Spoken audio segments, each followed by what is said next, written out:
I stocked my freezer with 10 homemade pizzas, and you can do the same. Let me show you. All right, this recipe is really simple. So you're gonna warm up 2 cups of whole milk.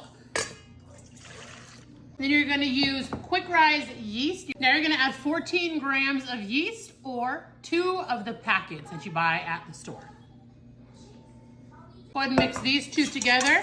You're gonna set a timer for about 8 minutes and then the yeast will be activated. Been 8 minutes, the yeast has bloomed and it's time to put the flour in. So for this recipe, you're gonna put 4 cups of all-purpose flour,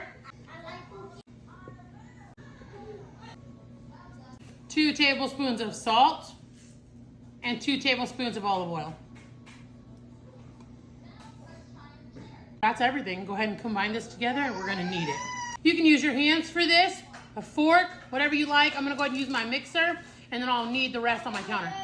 Once it's fully mixed and you put some elbow grease deep up into that dough, go ahead and cover it with a damp towel and let it rise on the counter for about 2 hours. It'll double in size. Now here are the pans that I use. They're from Amazon. You could toss these pans, but I do not. When they're frozen, I just pop them out of the pan and I put it onto a baking sheet so I can save those pans and reuse them again. Split that dough you made into 2 and go ahead and shape it into the perfect little ball. It doesn't have to be perfect. I was joking. Do your best. It truly does not matter. Then you're just going to go ahead and shape them out. I use a rolling pin. You can use your hands just to make it into that nice 12-inch shape. If you want it thinner, go even thinner than that. These can make up to 14 inches. Then you're going to go ahead and par bake these in the oven at 450 for 8 minutes. Once they're done, they come out nice and ready to top with all the toppings that you like. For me, this is what I did this week, but you can make anything you want. Okay, now it's up to you. Do what your kids like. Do what you like. I know next time I'm going to make me a chicken bacon ranch one because that sounds delicious. That's basically it, you guys. I wrap mine in saran wrap. It's never failed me. It works.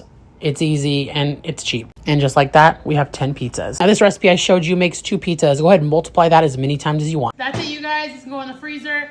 As for us, I plan to pull them out on a busy sports night, something like that. We usually will eat 1 or 2. So this should last us a good month to 2 months. We don't have them every week, but this will be such a nice thing to have in my freezer. Hope you give it a try. It was super easy to do.